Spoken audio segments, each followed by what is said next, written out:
these domains is one argument for the existence of objective morality. A second point that we made was that all of us individually, and everyone we know, has this sense of oughtness.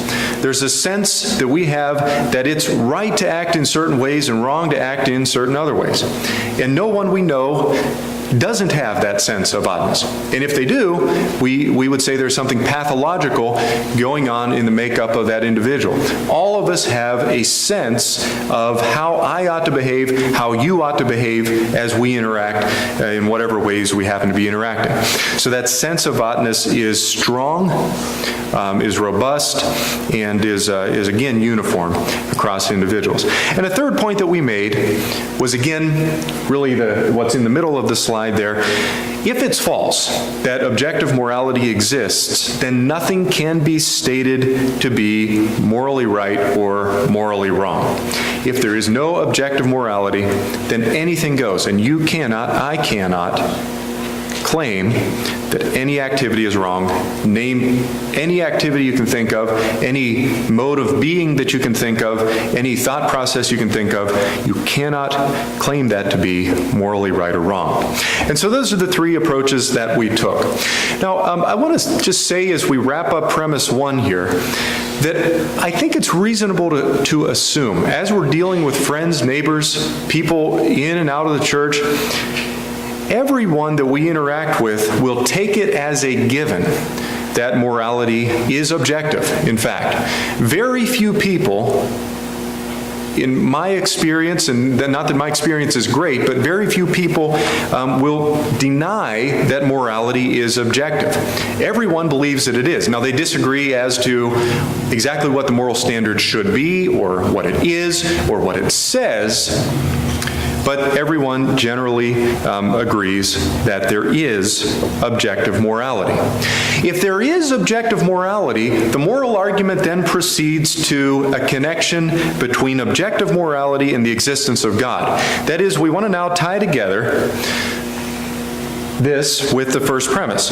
In other words, if there were no God, we could not have objective morality. Or in the positive, if there is objective morality, there must be a God. So if you're in discussion with someone, or if I'm in discussion with someone, and I can get them to acknowledge that morality is objective, this is where I want to go next. If objective morality exists, that has to be founded in something. It has to be founded in a transcendent God who is wholly different from myself and from you.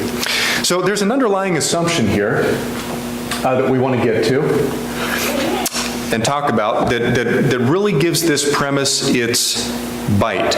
Okay, and the underlying assumption is that only a transcendent source, only a transcendent, which means higher plane than we are, source can establish objective morality. Only a transcendent God has the right, the authority to establish something that's objective, that doesn't depend on the subjects, the individuals, but it transcends or goes above them. That really is inherent in the idea of objectivity, is that something has to go beyond what we are ourselves. Okay? So I want to look at this in a couple of different domains to try to establish this connection and to look at sort of some examples where we might ask, is this an example of some individual establishing objective morality? Is that adequate? Is it adequate for an individual to make a claim or a statement or impose a requirement, and for that to then become normative, something that I ought to adhere my own life to? That is it objective in any way? So I want to start by looking in the realm of parenting. Okay, what about parents? You might imagine that the parent, father, mother, is the authority in the smallest unit of existence in which there is authority. So in the home, which is our little universe that we establish, there's mom, dad, and kids, okay, in the ideal, and you have some little universe where you are establishing, setting up authority. And then children come into that home and are subject to the authority. Okay? So the question then is it possible that parents make objective moral standards, that they create objective moral standards? So in the little universe of our homes, we often expound principles to our children. We make requirements of them. We have expectations of them. They must behave in a certain way. If they don't, there are consequences. So we come up with these principles that we expect and require children to live by. But does anyone believe that those principles are therefore objectively correct and therefore objectively good and objectively right? That is, on the basis of my authority or your authority, does that make something that I require of my children or you require of yours objectively correct, objectively good? Is it the case that just because we require some moral principle, that guarantees, on the basis of our own authority, that the moral principle is inherently right or wrong, that it's the right mode of behavior? I want to notice for a minute the biblical approach to instructing children and the view that the Bible takes of whether or not my pronouncements, my expectations are guaranteed on the basis of my authority alone to be right for my children, or to be objective in any sense. So let's think for a minute about the Bible approach to instructing children. So in Ephesians, if you will, turn with me to Ephesians chapter 6, and we'll start in verse 4 here. Look at a familiar passage, Ephesians chapter 6 and verse 4. The instruction here to fathers, you would could reasonably argue, also extends to mothers. But Paul says in Ephesians chapter 6 and verse 4, "And you, fathers, do not provoke your children to wrath, but bring them up in the training and admonition of the Lord." And so the basis there in Paul's teaching is that the training and admonition are coming from God, from the Lord. And that's the basis. So what exactly Paul has in mind when he talks about not provoking children to wrath, I wish I understood better. It invites further study. But then whenever he goes on to the positive view, he says that they are to be admonished, trained, disciplined. Other translations use the word instruction, instructed in the Lord. And so it's not my whim or my preference in the ideal, okay? So in the day-to-day basis, we get in the way and we impose things that are not of the Lord. Okay, that's certainly the case. But in the ideal, the training and admonition are to be of the Lord. That is, the standard that children are held to is not supposed to originate with me. It's supposed to be based on the Lord's standard, a transcendent standard, which could be objective. And so that's an interesting observation. Now there's an interesting comparison here, I think, that's made if we connect this passage with Hebrews chapter 12 and verse 10. So if you will turn over there, please, Hebrews chapter 12 and verse 10. The context here is a context really of hanging on when things are tough. And the Hebrews writer talks about discipline and how the Lord deals with those who are His. The Lord disciplines those whom He loves, the Hebrews writer says. And so let's take a look at a couple of passages from Hebrews chapter 12. Let's start down in verse 5. "You have forgotten The exhortation which speaks to you as to sons, my son, do not despise the chastening of the Lord, nor be discouraged when you are rebuked by him, for whom the Lord loves, he chastens and scourges every son whom he receives. That is a comforting passage, that God interacts with us as sons, first of all, and that the challenges we encounter can be for our good. And the Lord's discipline is always for our good. And so that's an interesting statement. But let's go on into the passage. Paul, the Hebrews writer, goes on to say, and to connect this with the discipline of the physical earthly father. So let's read a little further. If you endure chastening, verse 7, God deals with you as with sons, for what son is there whom a father does not chasten? But if you are without chastening, of which all have become partakers, then you are illegitimate and not sons. Furthermore, we have had human fathers who corrected us, and we paid them respect. Shall we not much more readily be in subjection to the Father of spirits and live?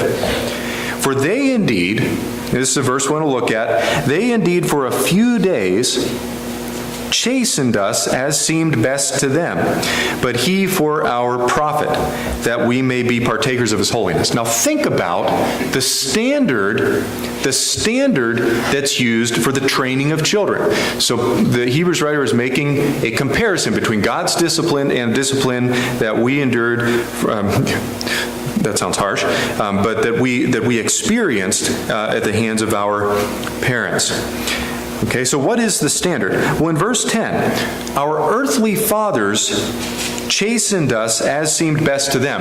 Now that phrase, as seemed best to them, I think we need to be careful not to take the wrong way. I don't think the Hebrews writer is saying that our fathers disciplined us based on their whim, that they came at us, woke up on Tuesday morning and had a certain sense of how they ought to proceed, and so they just did what seemed best in the moment. These are Hebrew Christians, likely had Hebrew parents, who in the ideal would be trying to impose the Lord's discipline as a proxy for God. So they would be disciplining, instructing, nurturing their children, but doing the best that they could as a human being, as a human father, to train their children. So they took God's standard and as best they could, as seemed best to them, applied it to the need of the moment, whatever that may have been. And so for a few days, our earthly fathers chastened us as seemed best to them. So I would argue that inherent here are fathers, in the ideal, who were taking not their own standard, but a transcendent standard of God and applying that to their children. The Hebrews writer then contrasts that with God's discipline. God disciplines us not as seems best, but for our profit, objectively applying an objective standard for our profit so that we may become partakers of his holiness. So Ephesians chapter 6 and verse 4, the standard for the Father is of the Lord. Discipline is not your own, it is of the Lord. And then we can see in Hebrews chapter 12 and verse 10 a contrast between that approach and the approach of the Father, which is perfect. The fathers, as seemed best, was based in God's law. Now, I realize that we're getting things sort of out of order here. That is, the Bible is only correct and only believable if it is the truth. And the Bible is only the truth if there is a God, and if the Bible is his word. And the argument that we're enmeshed in now is sort of independent of that perspective. But it's still worth noting that in the Bible, the Bible approach to discipline is that we do not apply, as parents, our own standards. Rather, we are subject to an objective standard that transcends whatever I may think or whatever you may think. Proverbs chapter 22 and verse 6 tells us that instruction should be in the way he should go. In the way he should go. And we could turn back there and look at that passage. That is, look for some objective standard outside of yourself, parents, and use that. Use that standard. Deuteronomy chapter 6. Let's turn over there briefly and remind ourselves of that text. Deuteronomy chapter 6, starting in verse 6.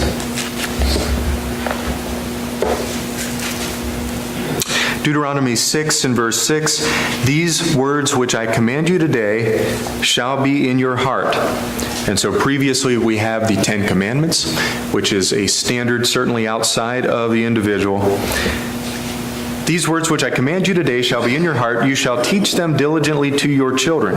So what should be taught, at least according to the claim of the Bible here, is outside of the individual parent. It transcends, and therefore has the potential at least to be objective. "You shall teach them diligently to your children, shall talk of them when you sit in your house, when you walk by the way, when you lie down, when you rise up. You shall bind them as a sign on your head. They shall be as frontlets between your eyes. And you shall write them on the doorposts of your house and on all your gates." And he goes on. Notice back in chapter 5 and verse 32, and we've already said this is in the context of presentation of God's objective law, but in chapter 5 and verse 32, "Therefore you shall be careful to do as the Lord your God has commanded to you. You shall not turn aside to the right or to the left." And so there is an objective standard that transcends the individual the individual parent who would teach their child whimsically or according to their own standard. So in the context of parents, it's certainly the case that a parent, no parent, individual parent, has the ability or the authority or the capacity in any sense to establish objective goodness, objective rightness on their own, independent of an appeal to any outside standard. And that's almost obvious to us if we stop back and think for a minute about the fact that we as parents are the subjects of subjectivity. That is, even in the same household, we could have one parent disagreeing, if we're going off of our whims and our preferences and our taste, disagreeing with the approach that ought to be taken to discipline. Okay? And so that would automatically undo the objective part of the objective standard. Certainly parents are not capable as individuals of producing an objective moral standard. But let's look at another level of authority. Let's go all the way up the chain, and I'm going to argue that this is actually the top of the chain on an atheistic worldview. Let's go all the way up to the level of a ruler of a nation, or on the smaller scale, let's say a city councilman or city councilwoman, a mayor at the mayoral level, or at the level of a senator, a state governor, up to the level of a king or a president, a prime minister, all the way up and down the government levels that we can imagine. So consider a leader at any level of government, all the way from local government up to national government, whatever you might call that. So at all levels of government leadership. So these leaders work to enact laws, to establish laws, interacting with their legislative branches maybe, or maybe in the case of a monarchy, just by proclamation. But they work to enact laws that must be followed by their subjects. Is that law, the resulting law, therefore an objective moral standard, an objective standard of morality for all of the peoples to whom over whom the king rules? Is it an objective moral standard? Is it even an objective moral standard for the subjects of that particular nation? That is, we're not even requiring necessarily that you go outside of the nation or the domain of influence that the leader has. Is it even objectively correct, objectively right and wrong for those who are subject to that leader?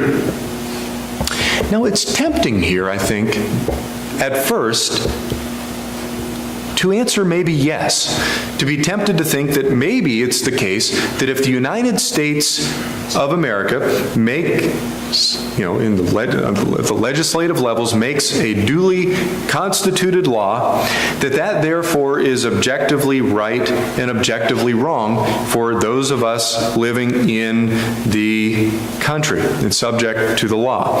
But before we answer yes, before we say that there is objective morality being legislated here, we have to reckon with all of the examples from history and from modern times of oppressive and wicked and unjust leadership that have existed and do exist.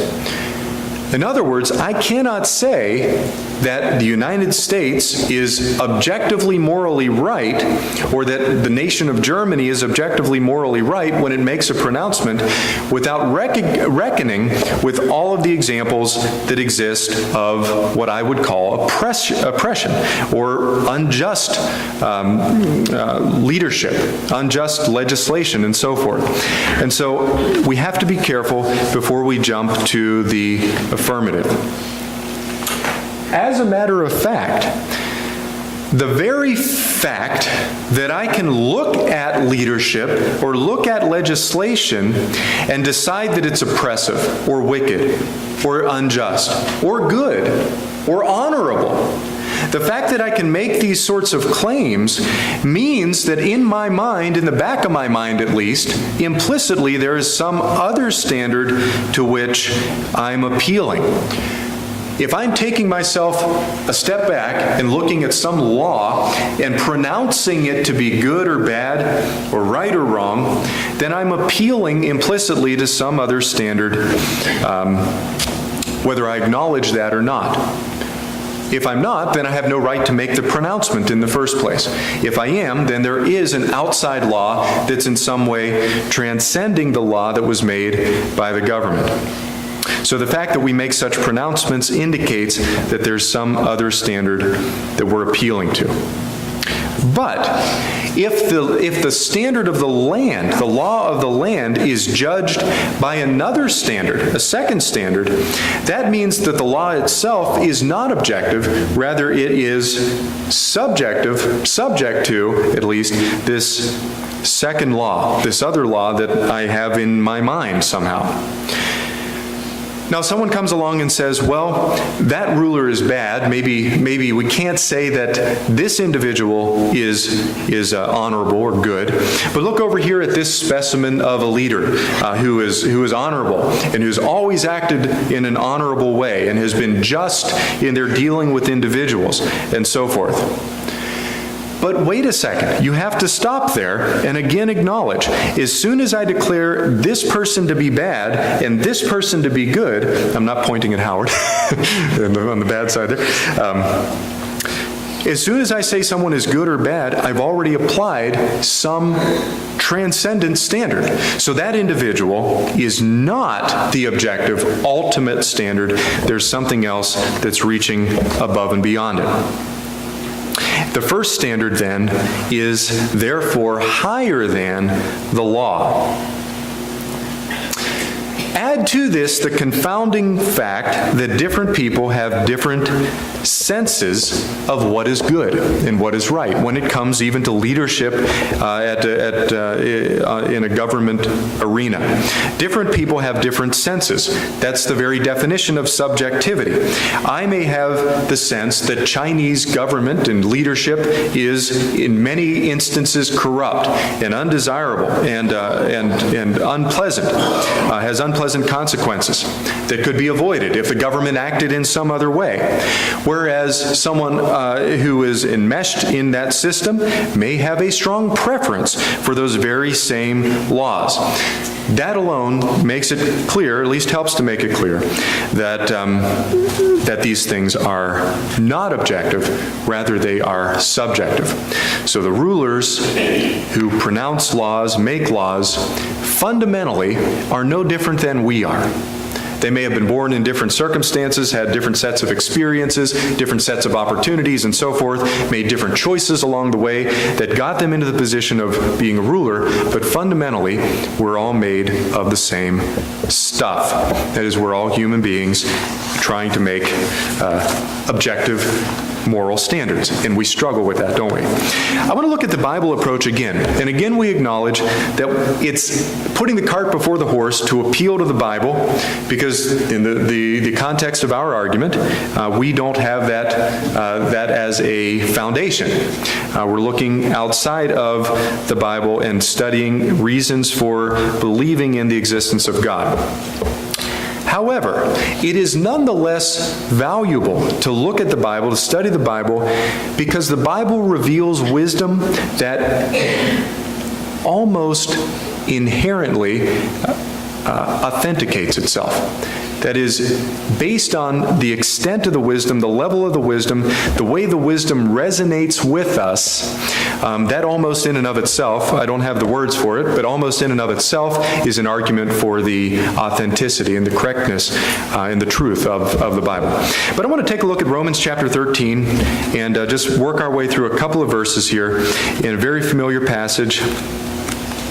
Romans chapter 13, starting in verse 1. And remind ourselves of what Paul says about the government and how the government interacts with the objective moral standard that exists. So Romans 13, verse 1, let every soul be subject to the governing authorities, for there is no authority except from God, and the authorities that exist are appointed by God. I wonder how much of an abuse of that passage it would be to replace the word appointed by God with the phrase derived from God. Those things, those authorities are derived or come about by God. Now, God appoints them. God is overseeing and superintending these activities. But their authority derives from God as well. In Psalm chapter 110 and verse 12, Psalm 110, verse 12,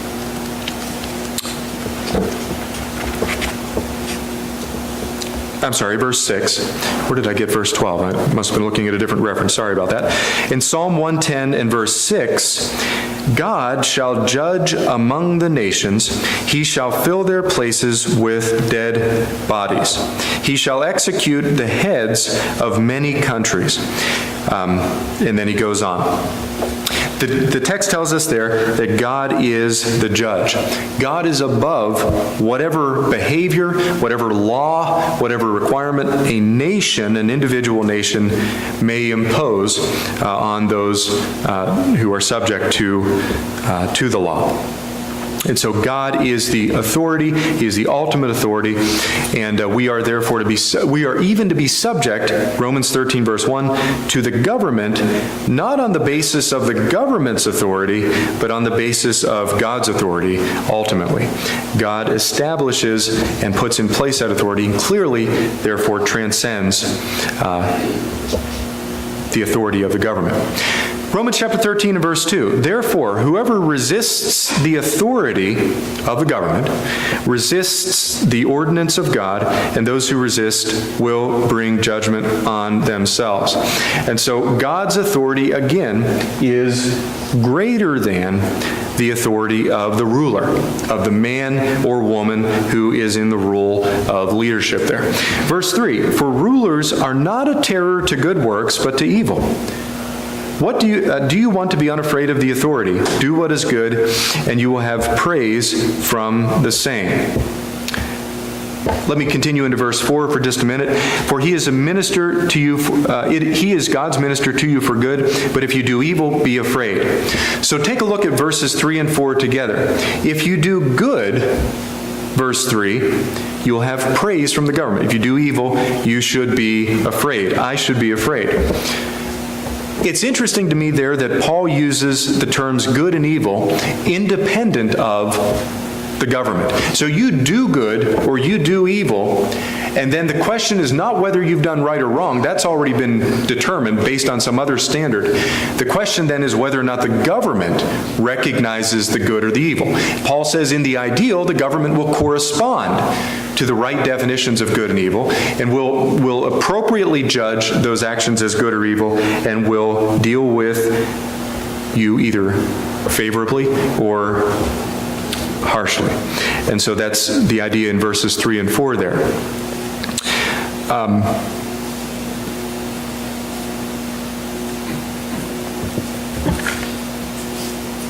Do what is good, Paul says. Goodness is above the law. I want to connect this now back up to chapter 12 and verse 18, because there's an idea here I think that's reminiscent of something Paul's already said, a principle that shows up back in 12:18.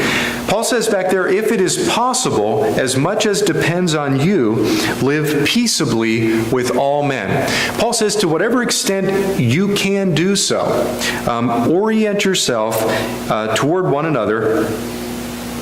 Orient your external way of behaving as you deal with others.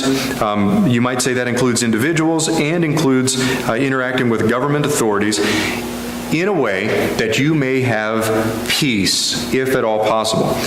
That's the idea of chapter 12 and verse 18. We have instances of this principle being applied in the Bible. Take a look at Acts chapter 4 and verse 18. You remember the story where Peter and companions are disciplined by the government. Okay, so in Romans 13, we're looking at the ideal scenario where the government corresponds, the legislation corresponds to right and wrong in a positive way.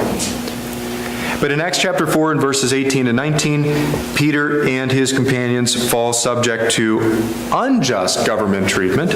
By the way, the fact that we call it unjust means that there's a standard that's superseding it. But he says in verse 18, so they called them and commanded them not to speak at all, nor teach in the name of Jesus.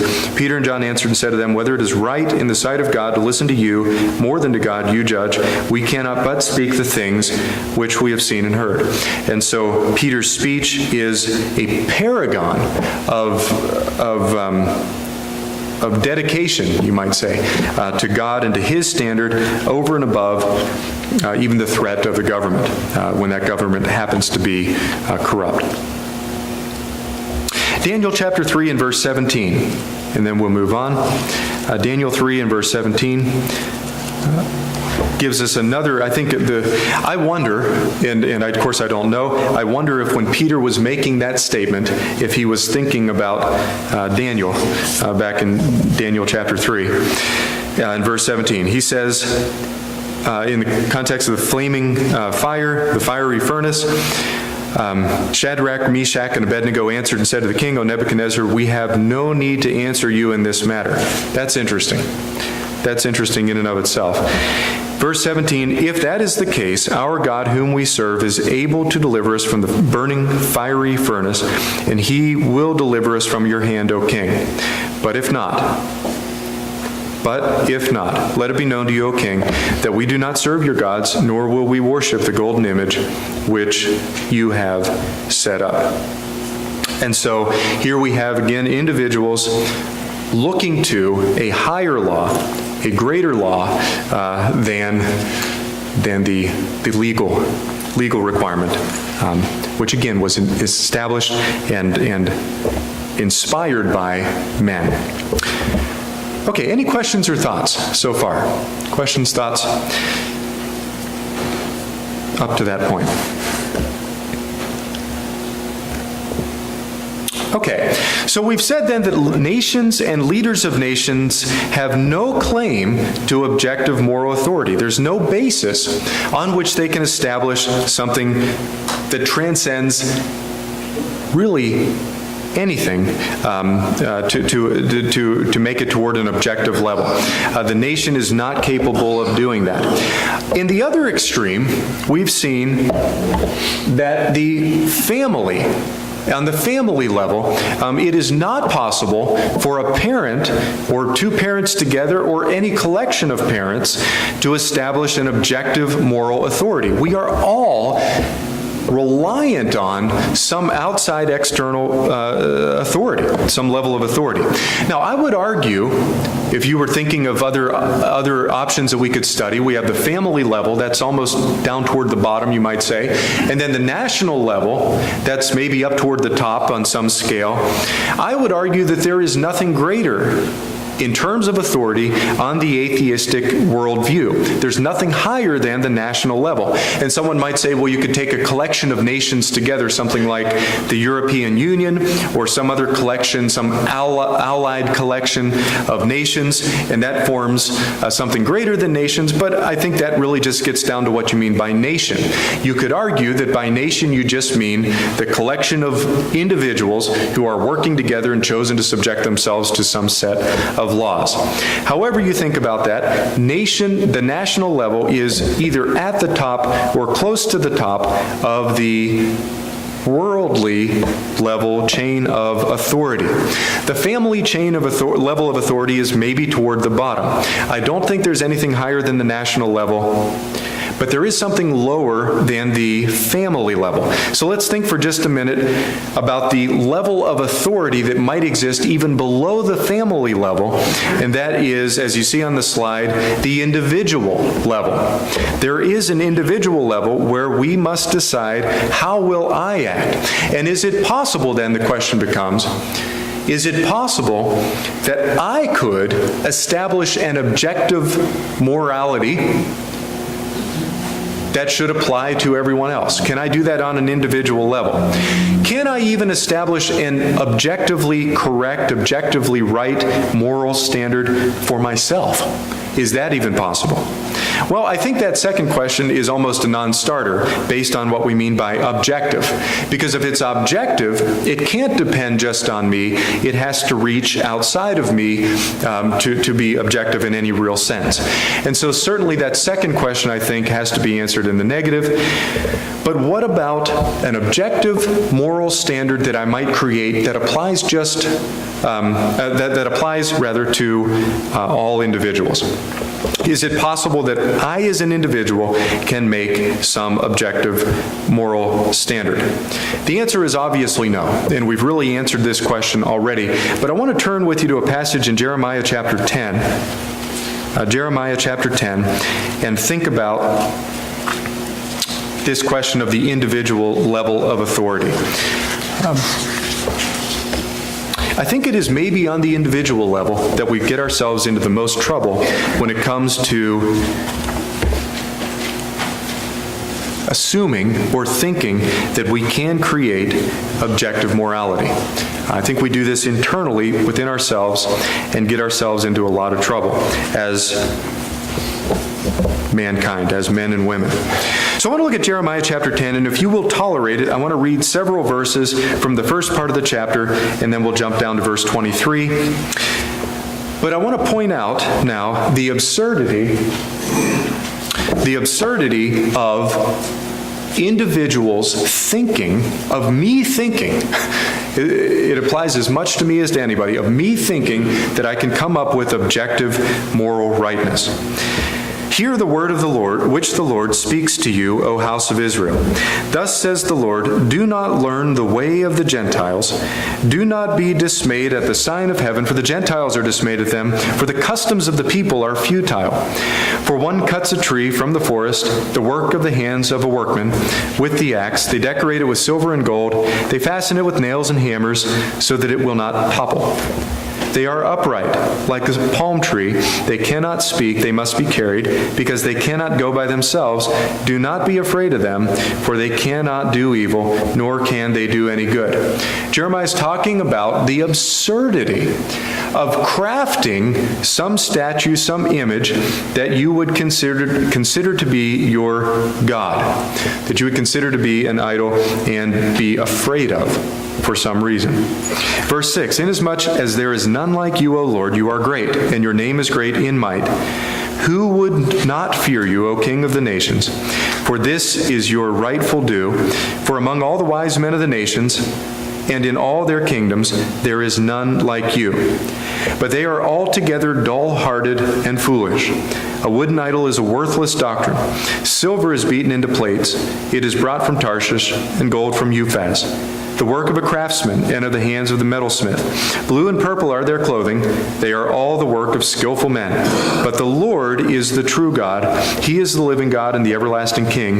At his wrath the earth will tremble, and the nations will not be able to endure his indignation. For the sake of time, I'm going to skip some of this, but I encourage you to read Jeremiah chapter 10 and think about it in this context. I want to jump down, though, quickly to verse 23 and just notice a familiar passage again that points out the absurdity of the individual thinking that I can create objective, correct morality. O Lord, I know the way of man is not in himself, Jeremiah says. It is not in man who walks to direct his own steps. O Lord, correct me, but with justice. There's the standard. Not in your anger, lest you bring me to nothing. Pour out your fury on the Gentiles who do not know you, and on the families who do not call on your name. For they have eaten up Jacob, devoured him and consumed him, and made his dwelling place desolate. And so in verse 23 again, it is not in man who walks to direct his own steps. That's exactly the moral argument in a nutshell, you might say. It is not in man who walks to direct his steps. Thank you for your attention. Next week we will get into the problem of suffering. Thank you.